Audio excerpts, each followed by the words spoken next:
Hello, everybody. Good afternoon again. So we're going to go ahead and start panel 3 on women as producers of Islamic knowledge, theology, tafsir, and law. And we have 3 presenters on the panel. The first is Sadiya Sabiu Lalo, who is a graduate student at the University of Jos and also a lecturer at the Bauchi State Polytechnic.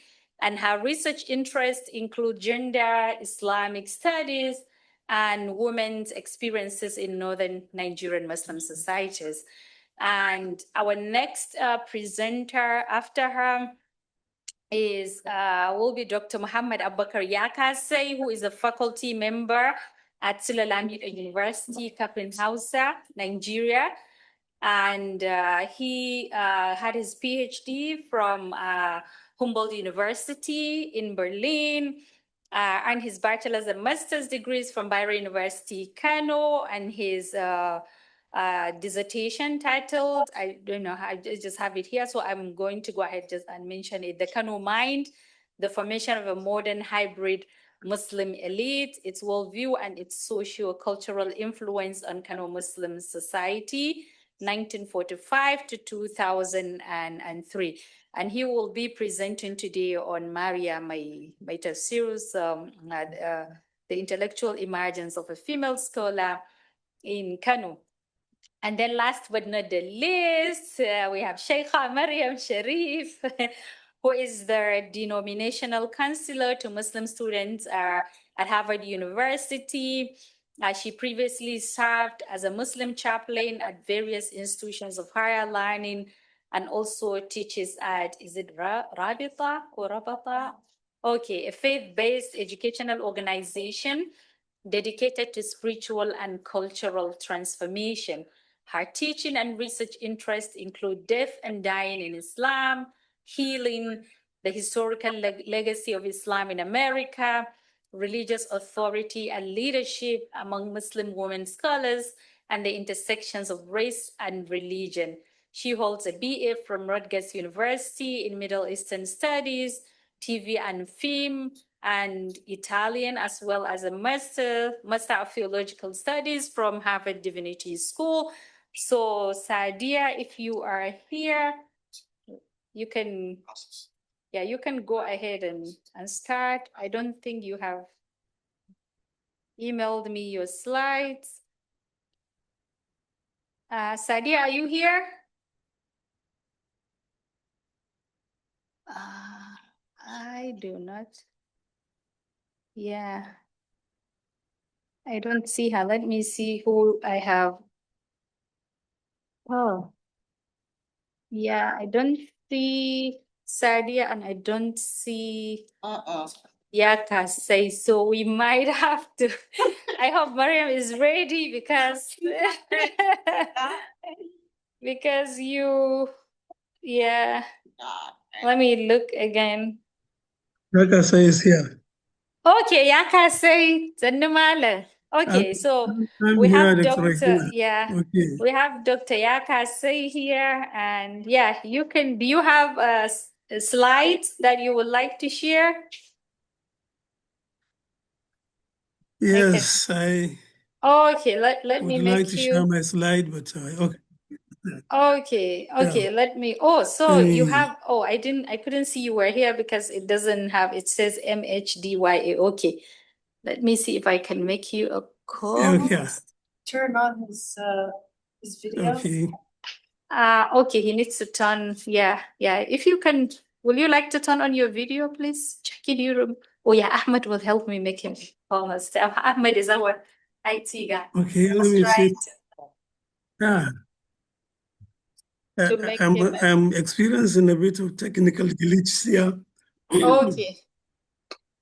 But allow me to share my slides. I think yes, it will appear. Nice. Yeah, we can. Did you? We can see your screen now. But it's trying to show your login there. Just cancel this. Okay, you didn't see. You can just click on the X. Let me yes. check. Yes, this is the paper. Say what? Yeah, that's a paper. Yeah, what is showing here is a paper. That's Okay, yeah, now we can see your Let screen. me, You see your desktop. Yeah, we see your desktop. okay, let me see if I can share. Okay. All right. Let me see if I can write Can it you up. see it now? We can see your desktop. We can see your desktop. You just have to click on your PowerPoint. Sorry? Yes. yes. Yeah. We got it. Can you hear me? Yes, we can. Yes, Can you hear me? Yes, we can. Yeah, we Okay. can. We can hear you and we can see your Can you see the PowerPoint. slides? Yes, we can see the slides. Okay, okay. Okay. Can I go ahead? Yes, go ahead. I don't know if you can. Hello? Yes, go ahead, please. Okay. Okay, okay. Good evening. Thank you, Malama Rahina, for the introduction. My title, the title of my paper is Mariya Maitafsiri, the intellectual emergence of a female scholar in Kano's Islamic tradition, 1928 to 1990. The choice of this topic is deliberate. Deliberate because I have a little knowledge of this female scholar when I was growing up, and I know some of some of her intellectual engagements, particularly on the radio. Some of the programs she offered on the radio regarding her tafsir sessions and other religious activities. But although I am not a religious student, I didn't read religion in university. I am a student of history, and I have interest of religious intellectual scholarship. So having stumbled on writings of scholars such as Maury Last and Jim Boyd and Alan Hostin, or Elena Hostin, I was wondering, where as this female scholar was buried in history. And then suddenly I saw in one of the footnotes by Alana Huston, she made mention of this scholar. So when Malama Rahina came up with a flyer for this conference, I decided to go into the field and conducted research on her, even though I made mention of her in my PhD dissertation. Now, this is the female scholar, and like I said, she was the first female scholar to anchor religious program on Radio Kano. But I think history was not fair to her for not documenting her history. Now, on this note, I will go to the methodology. Like I have started saying, my methodology is a qualitative approach of historical documentation, and I have relied heavily on interviews. It is unfortunate that to realize that when I was in the field, to realize that this female scholar have written so many pamphlets. She had never, published a book, but she has written so many treatises and pamphlets, and have also presented so many, papers to the public gatherings. But unfortunately, all of the documents, related to the works of this female scholar were destroyed by a fire. It is unfortunate. I was only able to trace very little, of, or let me say, remnants of some of the manuscripts she had written in the form of handwritten form, which she called Kyakkyawar Sallah, a good prayer. And I also was able to have some of her writings in Hausa Ajami, and some of her writings that were translated from Ajami and Arabic by her son. And then, so on this note, the framework on this, on which this work was developed, was on Pierre Bourdieu's social capital and symbolic capital, which he defined as a form of capital accumulated through mastery of specific cultural and social resources. By social capital, Bourdieu's means that it is the aggregate of actual and potential resources linked to membership in durable, more or less institutionalized networks of mutual acquaintances and recognition. And also on the social capital, he said that it is the volume of the social capital, which depends on the size of the network, that is mobilized. Now, let me move to the genealogy of Mariya Maitafsiri. Mariya Maitafsiri, was born into a established scholarly family background. And she was the daughter of Malam Ahmadu Abdusalam, who was born at Wasugu, which is in present-day Kebbi State. And her grandfather came from Kontagora, in present-day Niger State. Now, when Malam Ahmadu, completed memorization of the Qur'an under the tutelage of his father, and then he studied some basic texts of Maliki School of Jurisprudence. Then he relocated to Kano to advance his Islamic education. Now, in Kano, he studied, under several Kano scholars, including the then famous Malam Ibrahim Nasuguni, whom he befriended, kind of, having been his contemporary in age, and then also his student. They became, so close, they became like friends.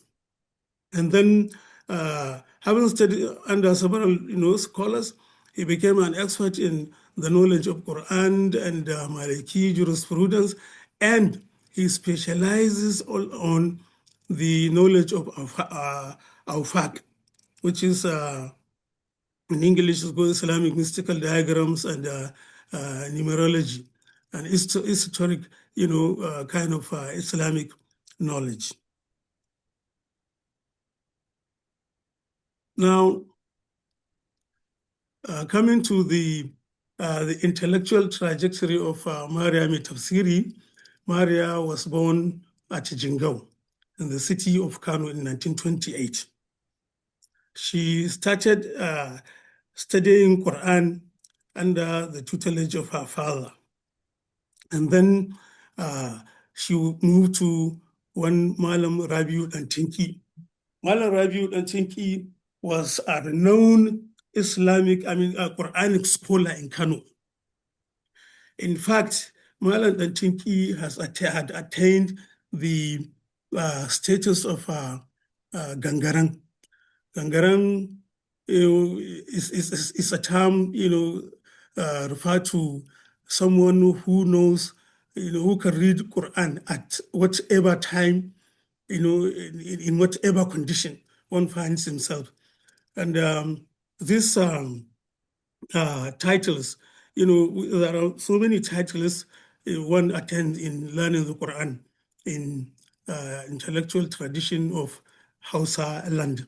One will begin as a Kolo, and then to Tibiri, and then to Gardi, and then to Alarama, and then to Gwani, and then to finally to Gangarang.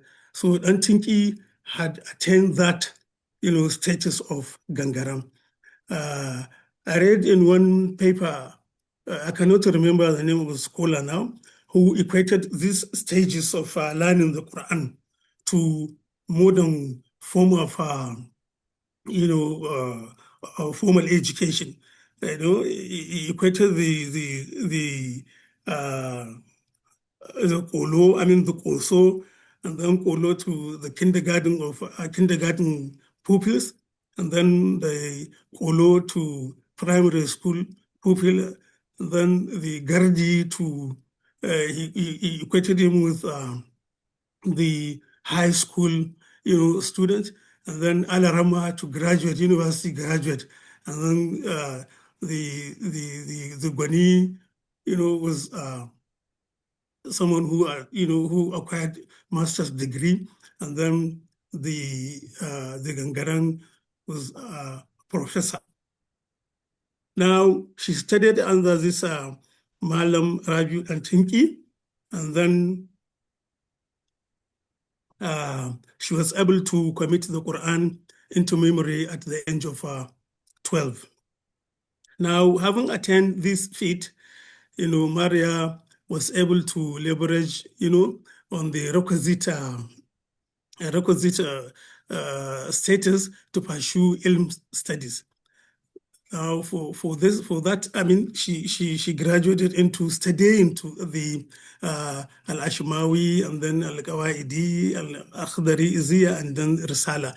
These are the foundational fiqh, texts learned, which is a part of the curriculum in Hausa Islamic intellectual tradition. So she learned all this, before the age of 13. And then her intellectual trajectory was interrupted by when she married one Haladu, who was her cousin, in 1952. She studied alongside Haladu. She studied the Quran under Mala Rabi and Tinki, and under her father. She studied all these, she studied the Quran and the foundational Maliki texts, together with this Halad, and he was her cousin. And then in 1952, she got married with him. And then shortly after, after some years, I think 2 or 3 years, then he disappeared. He was nowhere to be found. And then the marriage had to be terminated after, satisfying, the requirement for Gaiva, that after attending the required time with which, the Maliki jurisprudence accept to terminate marriage after the disappearance of husband. So when the marriage was terminated, she got married with, she married Malam Awal Anyalwa in 1955. Well, following the marriage of Malam Anyalwa, her intellectual pursuit continued, because Malam Anyalwa was a scholar himself, so he continued teaching her the religion of Islam, but the marriage also did not last. It terminated after 3 years again. And then she got married to another scholar, Malam Bashir, in 1958. And then when she married Malam Bashir, Mariya now feel that she need to, because of the penchant she had for, for Islamic scholarship, she now decided to delve into the field of tafsir, So she asked Malam Bashir to teach her how to learn, the tafsir of the Quran. Initially, Malam Bashir refused because when I asked her son, Malam Al-Ali Nasser, why did he refuse to teach her, the Quran tafsir initially? He said that, the intellectual tradition in Hausa land, scholars, too cautious, about learning the Quranic exegesis because they don't want to go into that field and then make mistakes or something like that.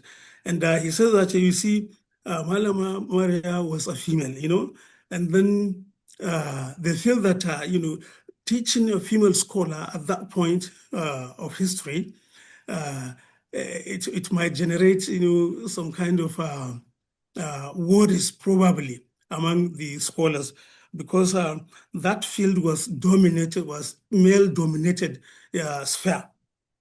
So when she insisted, he said, okay, I will tell your father, who is a scholar also, but if he permit me, then I will teach you.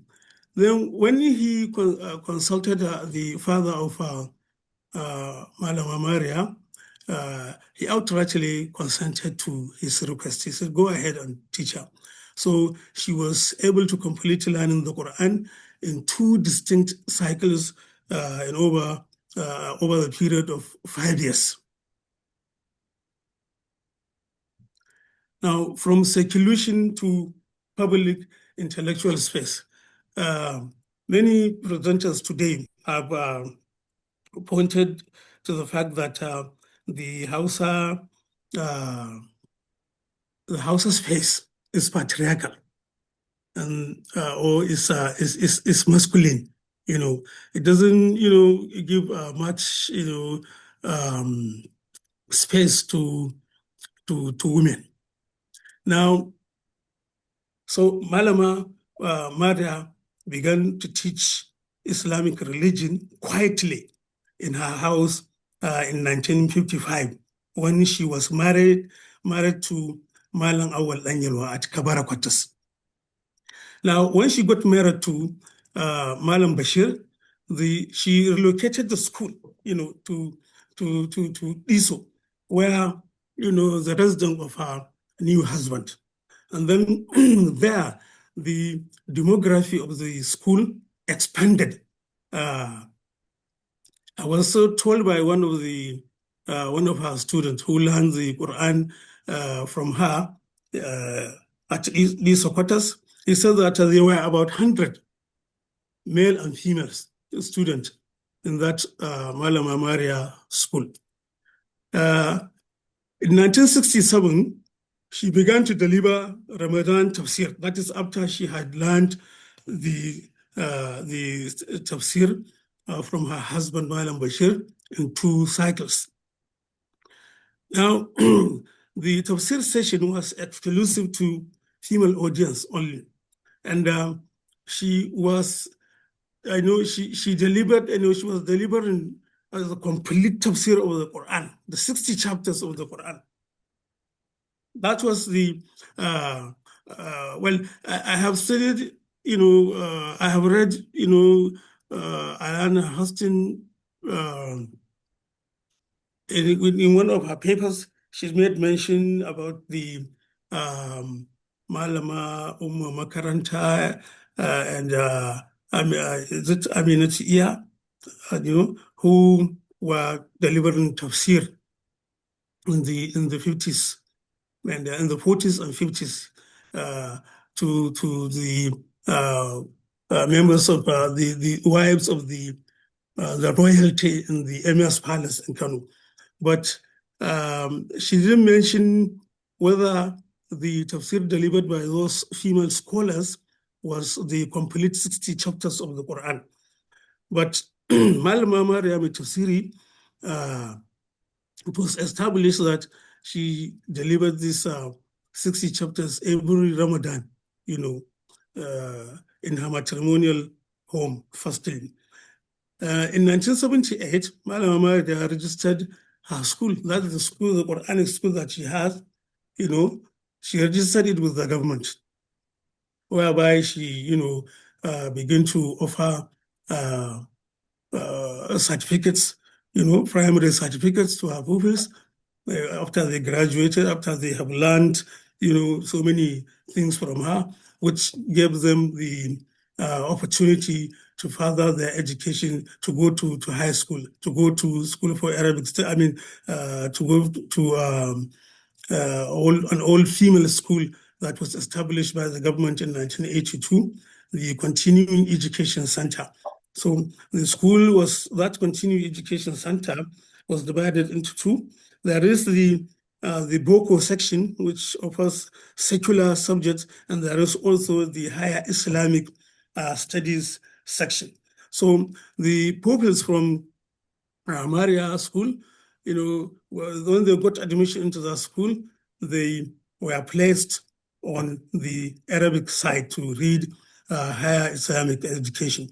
And most of them further their education at School for Islamic and Legal Studies. And even some of them, became university graduates.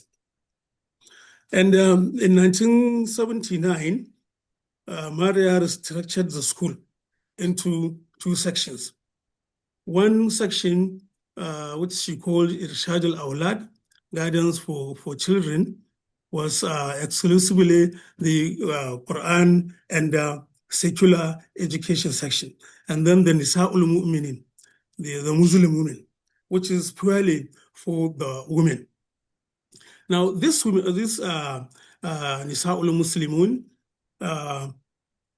was the first in Kano, although Roman law mentioned that it was Isa Waziri who first established this kind of school for all women, for the married women, the divorcees, and so on and so forth.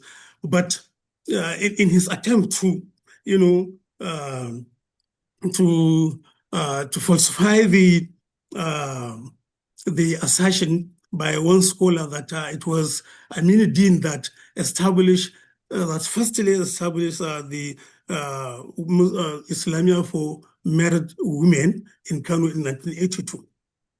But my findings, going by this research, it is established that it was Mariya Maitafsiri that first established the married women Islamia school in Kano in 1979. That of Aminuddin was said to have been established in 1982, and for the Isa Waziris, it was in 1983.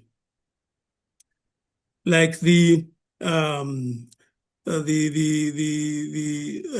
school, like the ISO school, which was registered with the government, the Mariya, the Irshad Awlad and the Nisa'ul Mu'minin, graduates of this school were issued certificates with which most of them, were able to continue their education. Now, in 1988, Mariya introduced secular subjects, into school. 15 minutes from library recording this piece. Hello? If you need to check out or retrieve materials, please do so. Sorry, Yakasai, it was an announcement. Now, Yeah, you can go ahead. Okay. In 1988, Mariya introduced secular subjects in her school. She introduced secular subjects into her school because she realized the importance of of merging or integrating, curriculum, having an integrated curriculum with secular and religious subjects, because she realized the importance of secular education to people who have, religious education. That will allow them to immerse into the modern society. And this idea came to her when her son, Ali Nasuru, got married to his wife, who was Western educated. And she also had, religious education, the basic knowledge of religion. So what she did was to teach her son's wife, religious, education. And then in return, she asked, our son's wife to teach the rest of the students secular education, particularly mathematics, English, and health science, and Hausa, in Roman letters. Then in 1982, Malama Mariya, made headlines. Like I started saying in my introduction, one morning, during the Ramadan period, the people of Kano just wake up to the voice of a female scholar delivering Tafsir, on the radio. That was a new innovation. It had never happened before, that time in Kano. So people were saying all things, I know that, I have that practical knowledge of what happened. People, said all sorts of things, when they heard, her voice. And now it is on this note that when I think it was, is it Hamida, the female, the female scholar who, Yakasai, I'm sorry to interrupt. Yes. You have 2 minutes to round up, please. Oh, sorry. Okay, yeah. So let me jump to, just let me jump to, now when the producer of the radio program realized that Maitafsiri's program, was embraced by many people, especially the women folk, she introduced, other female programs in which, because she realized that before Maitafsiri, there are male scholars who were delivering programs on the radio, particularly, focusing on marital issues. But female were not participating. Female were not sending questions, because it was a taboo to discuss certain issues, especially with men, But when Malama Haja Mero, that is the uncle of the program, realized that that program of the female was not addressing, was not addressing female religious issues. She introduced several, series of issues which she called Kallabi Tsakanin Rauna, scarf in the midst of a turban, and Megida Kangida has one aside, in which Malama Maitafsiri, was discussing issues, deeper religious issues that affect women, which cannot be discussed, which women cannot discuss with female scholars. So this radio program played, it goes a long way into favoring, giving the ground or favoring the ground for many female programs to emerge, over the period of time in Kano. So now, on the final note, when situating Mariya Maitafsiri on Bourdieu's social and symbolic capital, we say that her intellectual trajectory manifests through embeddedness within Kano's Islamic intellectual tradition. This accorded her the scholarly endorsement and the credential of ulama recognition, which constituted her symbolic capital. And however, by navigating the field, that's the religious space, and combating the embodied social capital, that's the knowledge of Tafsir that she had, into symbolic capital, that's the public recognition through radio broadcast, Mariya's radio program functioned as a strategic mechanism that converted scholarly mastery into institutionalized symbolic capital, thereby disrupting the gendered habits of the Kano religious space. She died in 1990. Thank you very much for your audience. Thank you so much, Dr. Yakasai.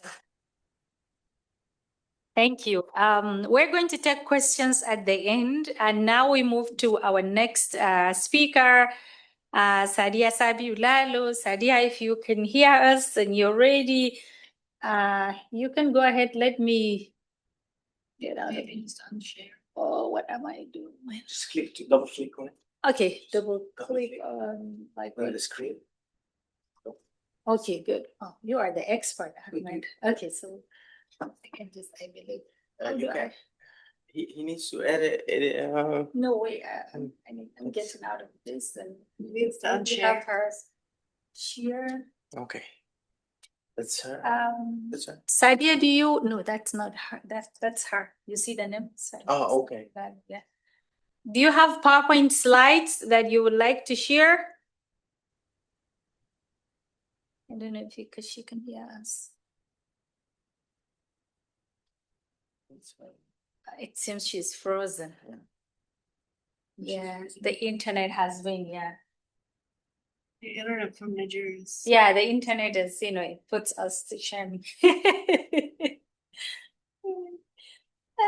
We don't know if Sheikha Maryam is ready. Are you ready to jump in case?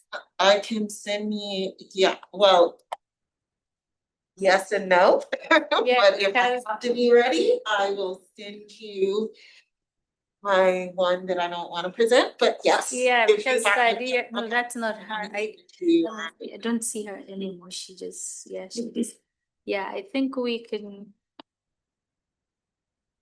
Yeah, because I don't see her. Left. We lost her. Yeah, she's been coming in and out. So The internet connection sometimes. Yes. Not the Yeah. best. yeah, it is not. Sadly. Okay, so if Mariam shares her screen, I believe we can just. And probably it's very late in Nigeria now. Yeah, It's it is. like It is. Yeah, I mean, not super late, but 11. Yeah, so about 10:40. You know the time. yes. In Okay. Egypt now it's probably midnight. Okay, yeah. So are you sending your slides, Mariam? Yes, Okay. I'm just sending it in two forms, Okay. just in case. It's Okay, let me try. I need Ahmed's help again. I will call him.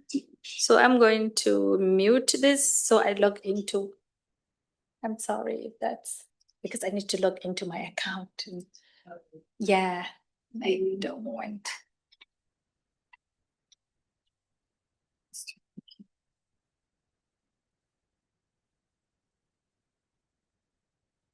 So I can.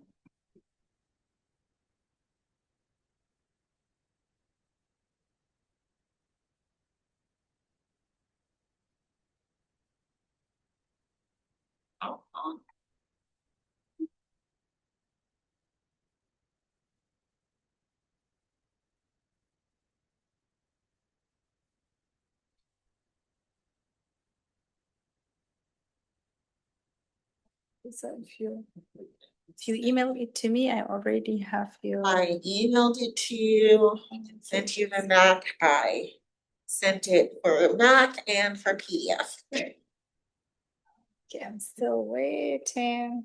It hasn't arrived yet.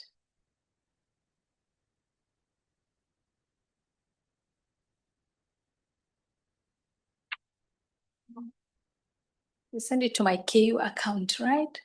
You know what? I need it. Yes. Okay. Yeah, still not here. Let's try airdropping.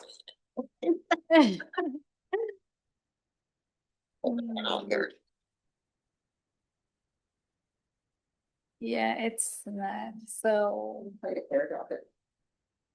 let's see.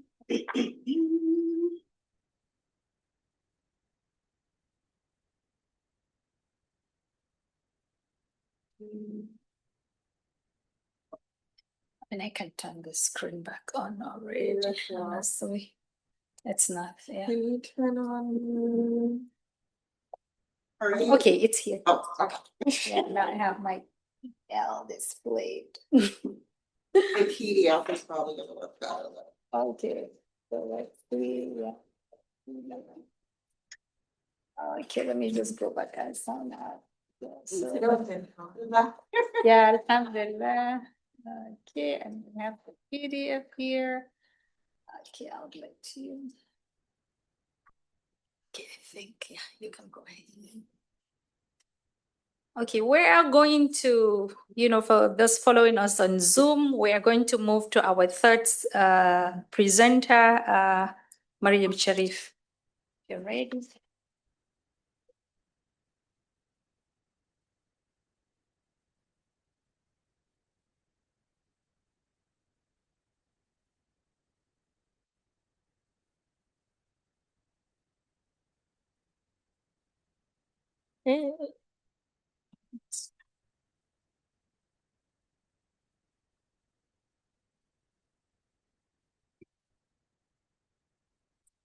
Real short. Bismillah ar-Rahman ar-Rahim.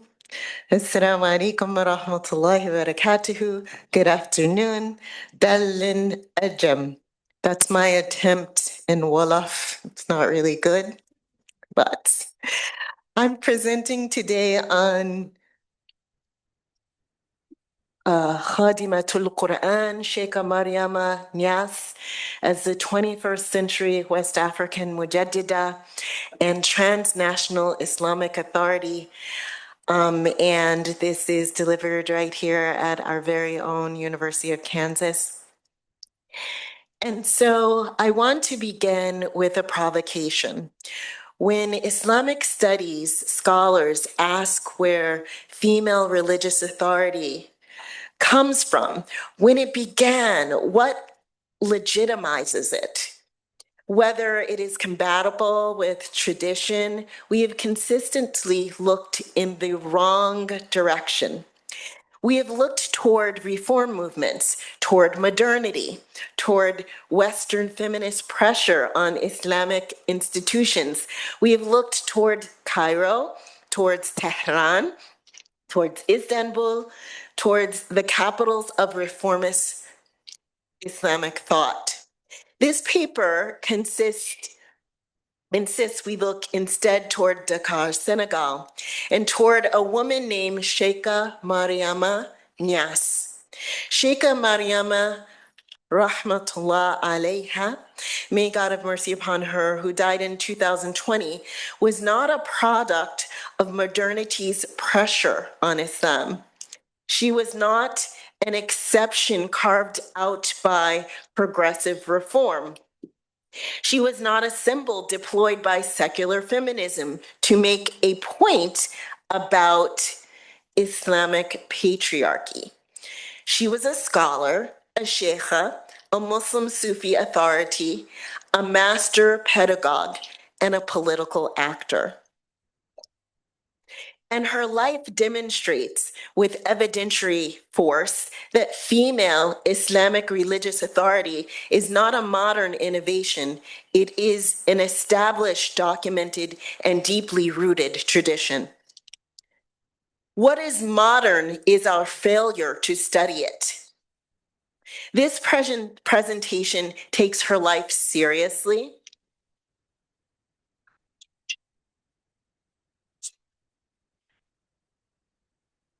Takes her life seriously as a site of scholarly inquiry. The slide, nobody can see the slide. I'm so sorry. Because, Pause. I was actually following you with what, I didn't see any of your slides. Yeah, So I think you need, my slide not there. so you need to download this first, and then after you download it, Yeah.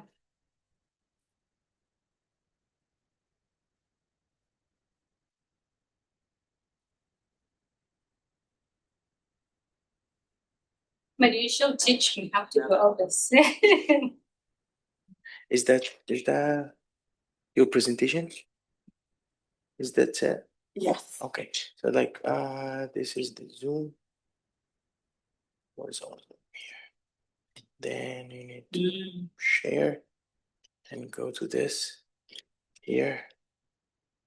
Okay, now people can see Oh, your okay. yes. Oh, You can see that, and through this one, Uh-huh. we can see. So we can see both. Okay. Okay, thank you. Good.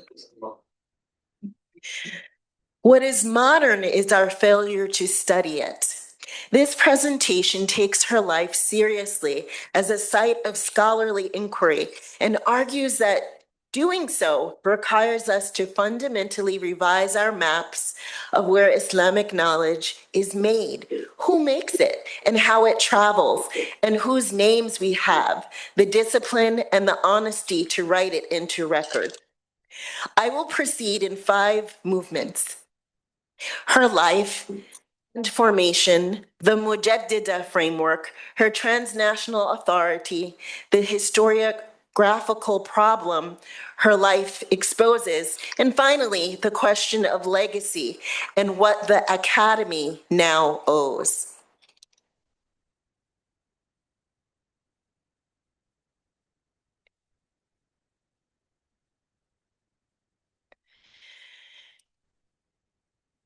Sheikha Mariama, who was she? Her formation, title, and institution. Sheikha Mariama Niasse was born into one of the most consequential religious families in the 20th century West Africa. Her father, Sheikh Ibrahim Niasse, rahimahullah, of Kaolack, Senegal, was among the most globally influential Sufi leaders of his era. A Tijani Sheikh whose spiritual reach extended from Senegal and Nigeria to Egypt, Sudan, and the United States and beyond. His Jama'ah, known as the Faida, or the spiritual flood or overflow, is a profound spiritual movement. His community of disciples or followers numbered in the tens of millions. He was recognized by scholars from Al-Azhar to Kano as a figure of singular spiritual authority, and his legacy reshaped the Tijaniya in the 20th century. But I must say this plainly, and I will say it once, this paper is not about her father. Sheikha Mariama did not ride her father's authority into prominence. She built her own architecture of authority. She cultivated her own students. She established her own institution. She developed her own pedagogical methodology, and she earned through decades of disciplined, rigorous, spiritually grounded labor a standing that was entirely and irreducibly hers. In Dakar, she founded and led a multilingual Quranic school that drew students from across the African continent, the Arab world, and the global Muslim diaspora. That school operated, and still does, not as an elite institution for the already educated, but as a genuinely accessible site of formation, open to students across linguistic backgrounds, across class positions, and crucially, across gender. The school produced more than 10,000 hufaz, individuals who memorized the complete text of the Qur'an in its entirety. 10,000. I want us to sit with that number for a moment because it is easy for statistics to pass through us without landing. 10,000 human beings who now carry the entire sacred text of Islam within their bodies and their memories, trained and formed and sent into the world by an institution, a woman built in Dakar. By any institutional measure, that is staggering. Almost incomprehensible. It's an almost incomprehensible achievement. By any spiritual measure, it is a legacy that will outlast every credential, every endowed chair, and every prize this university or any university has ever conferred.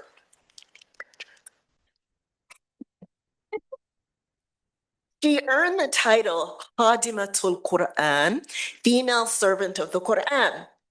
The title is worth dwelling on because it encodes a complete philosophy of religious authority.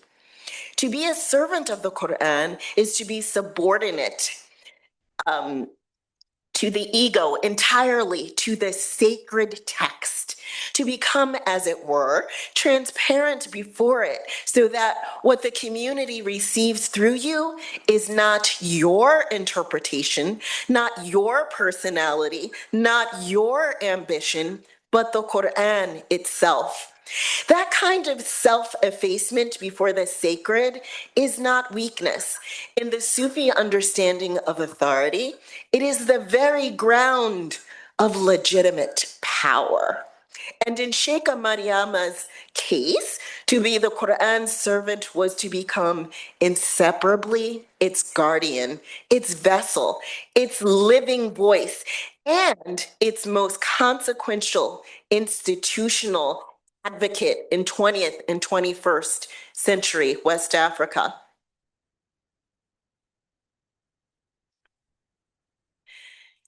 The Mujaddida framework.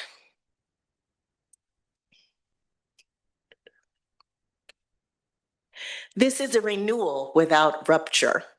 Islamic intellectual tradition holds a conviction grounded in prophetic hadith that Allah Ta'ala, God Most High, raises up for this ummah or this global Muslim community at the turn of each century, a mujaddid, a renewer of faith, not a revolutionary, not a reformer in the modernist sense, a renewer.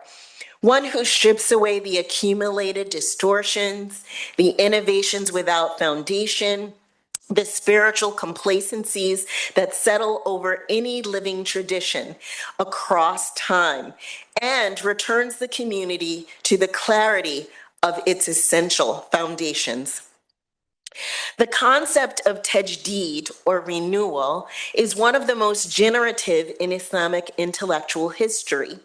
The mujaddid is recognized retroactively, often long after death, by the scholarly community. The list of those accorded the title includes figures like Umar ibn Abdulaziz, Imam al-Shafi'i, Al-Ghazali, and in the West African context, Sheikh Uthman Dan Fodio. The term has carried enormous weight across centuries of Islamic scholarly discourse. This paper, but it has also extraordinarily rare exception been applied exclusively to men. This paper, though, proposes deliberately, carefully, and with evidentiary grounding that Sheikha Mariama Niasse is most accurately understood as a mujaddida. The grammatically feminine form of the title, recovered from the tradition's own linguistic resources and applied to a woman whose work embodied precisely what the concept demands. Her renewal was not the renewal of rupture. She did not challenge the Tijani order's foundational structures. She did not position herself in opposition to the classical Islamic scholarly tradition. She did not need to. Her tajdeed operated through a different and arguably more radical logic. She inhabited the tradition so completely, so rigorously, and so publicly that tradition's own internal logic required the community to reckon with her authority. She did not ask for a seat at the table, she built the table.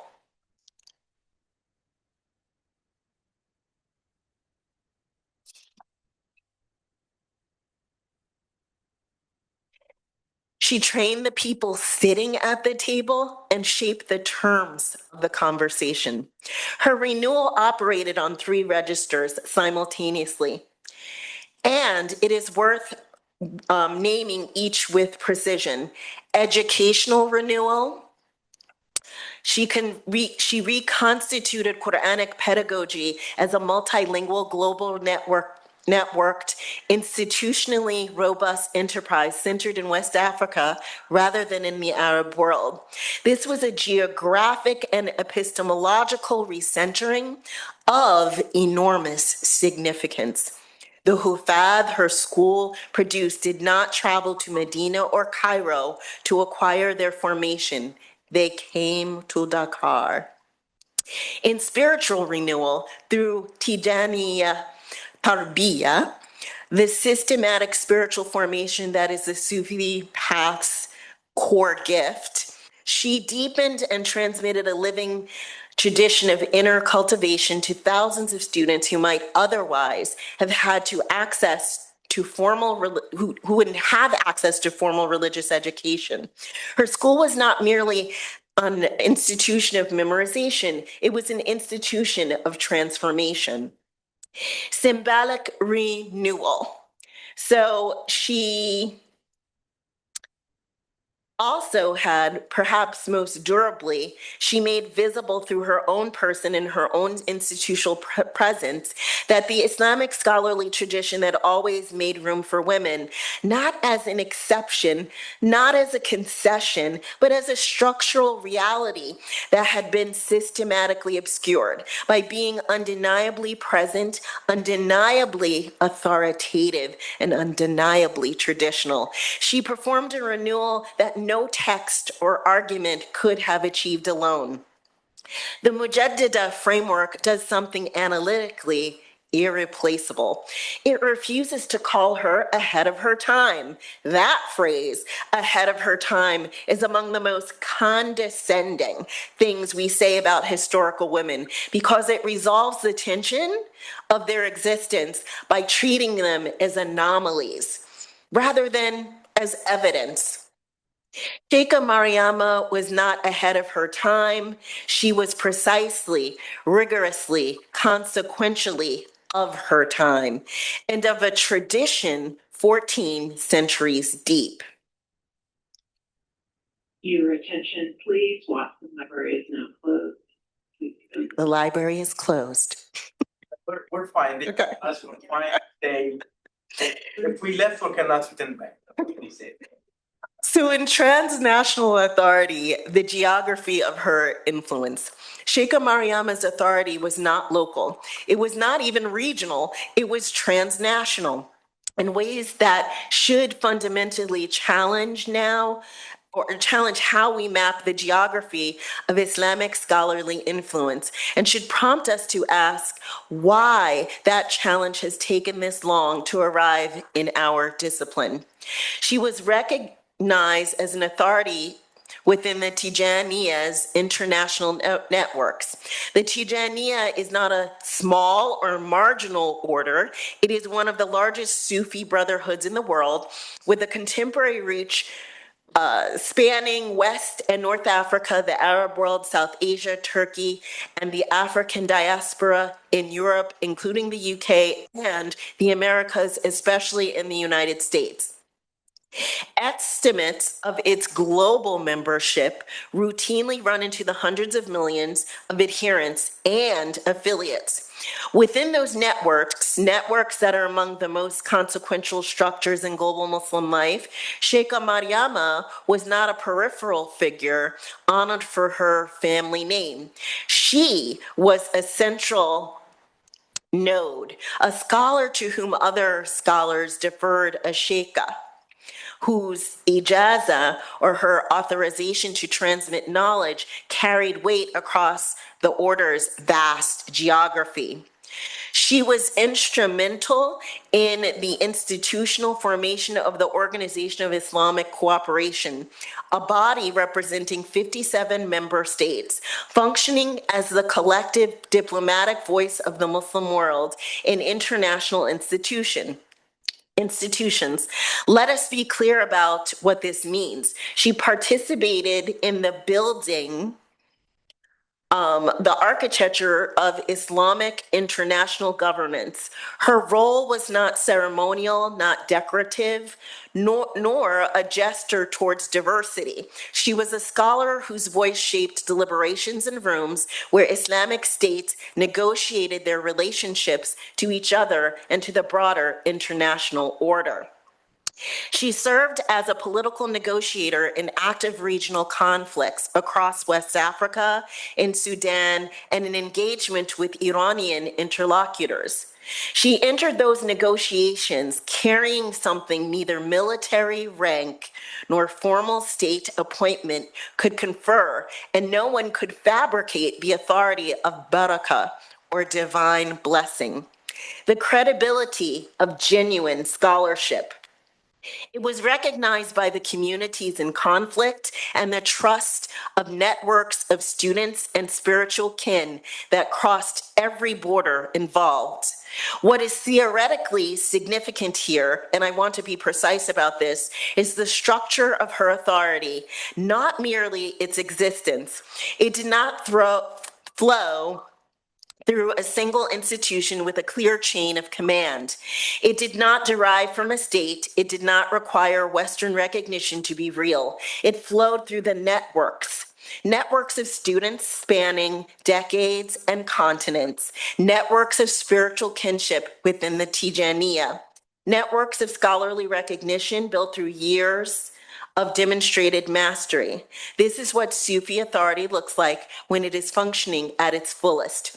Most mature expression. And in Sheikha Mariama's case, it looked like a Black West African woman from Senegal, shaping the contours of Islamic international relations from a school in Dakar. It is our discipline's existing frameworks cannot account for that, cannot see it, cannot analyze it, cannot cite it when the problem is within our frameworks.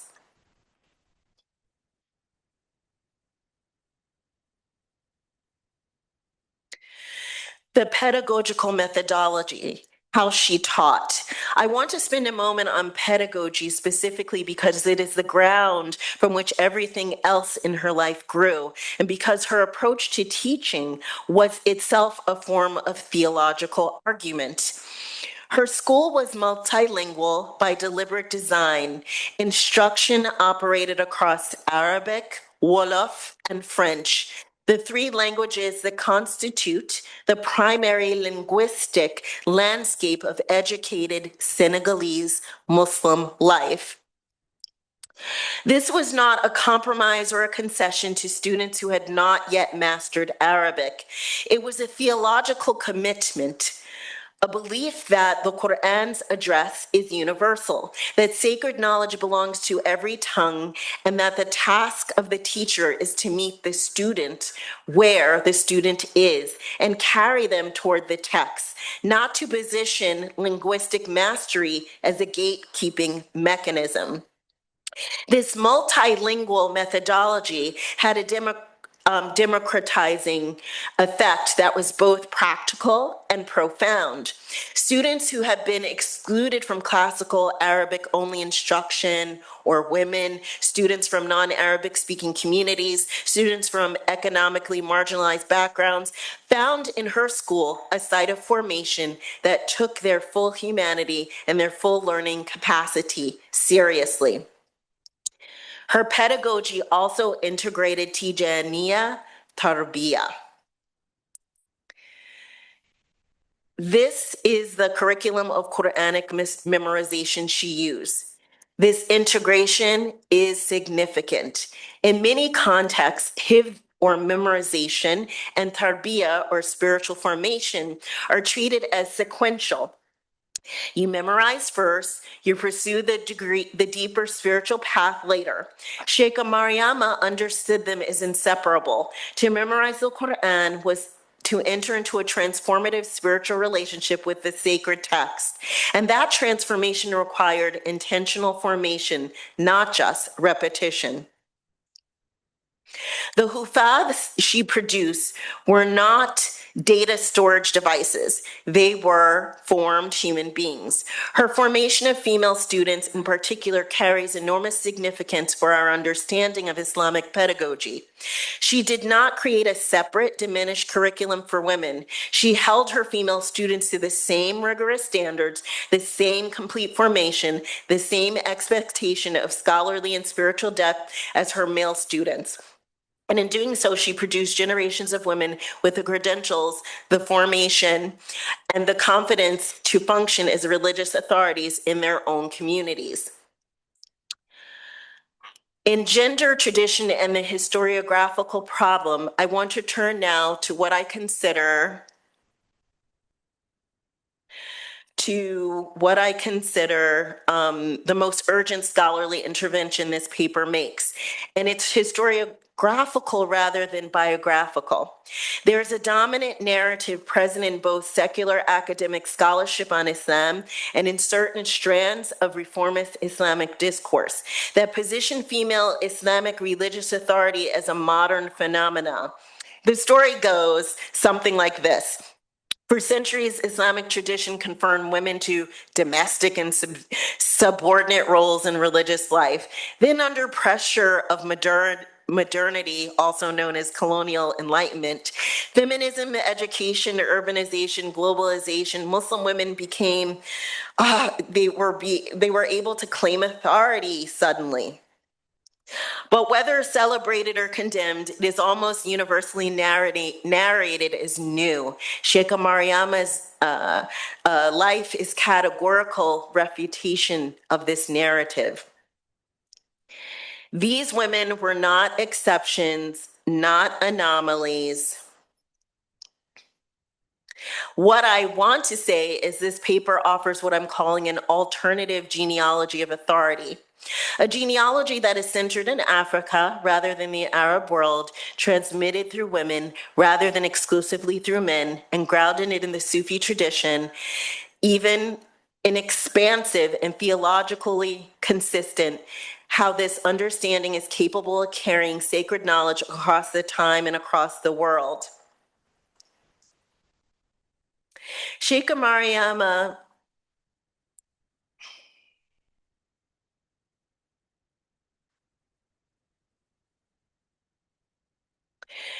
every year that the Academy delays its serious engagement with figures like Sheikha Mariama is a year of irreplaceable, non-renewable knowledge of risk of permanent loss. Her legacy puts before us a series of questions that this paper advances as a forward-looking research agenda.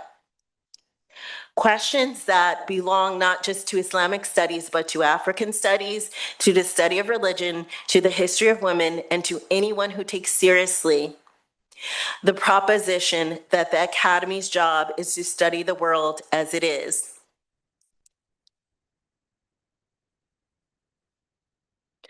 First, who counts as an Islamic authority? And in whose archive does that counting happen? If our answer continues to center around Arab institutions, male scholars, and forms of credentialing that mirror Western academic structures, we are not studying the Islamic scholarly tradition.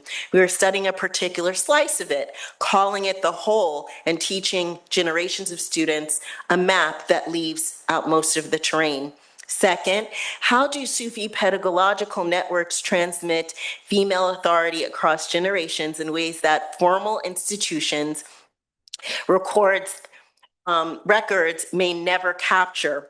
What methodologies and history network, ethnography, community-based archival practice, the rigorous documentations of silsilas and ijazat chains, does the discipline need to invest in developing it? Third, what transformations became possible for Islamic studies, for African studies, for the comparative study of religion when we take African Muslim women's intellectual contributions seriously as a primary object of analysis, not as a supplementary material appended to a chapter on gender, but as constitutive of the field's central questions? And then fourth, most practically, what does the Academy owe the communities that have preserved this knowledge while the Academy looked elsewhere? This is a question about ethics as much as it is about method. The community surrounding Niasse family and the broader Tijaniya network in Senegal have done the work of preservation that our institutions have not. When we arrive now to study and publish, we carry obligations. Sheikha Mariama's life does not simply add a name to a list of notable Muslim women. It does not merely diversify an existing narrative. It requires us to redraw the map of where Islamic knowledge is produced, of what counts as Islamic authority, of which archives we take seriously, and what we owe to the traditions we claim to study.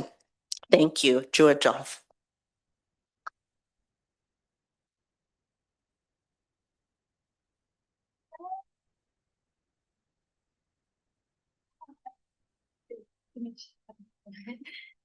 Okay, thank you so much for this amazing presentation. Let's see if we can get Sadiya Lalo, right? If she's I don't oh, Sadiya, can you hear me? Sadiya, I can see you are here.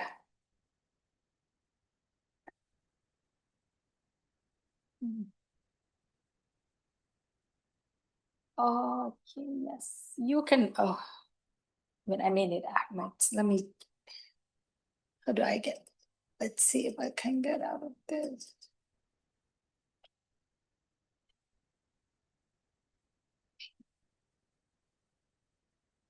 Yes, Sadiya, if you can hear us, you can. Ahmed, how do I need your help to put her here? Please, thank you. Let's see if we can.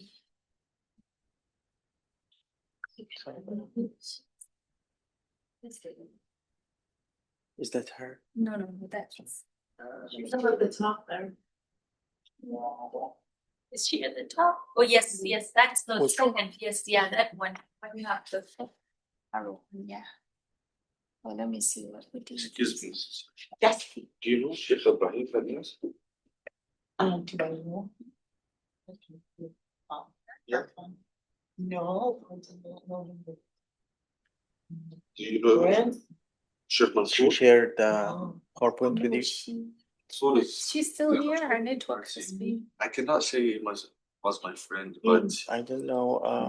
You know, video takes a lot of internet. Yes. trying to figure out. Yeah. Feeling this thing doesn't have the. Yeah. So, you know, Mansour Fadias. Oh, yes. Yeah, she's done. Okay, I guess we just moved to the. Yeah. It's just a. Yeah. Thank you. Yeah. But the- I got Okay, so not. It's okay.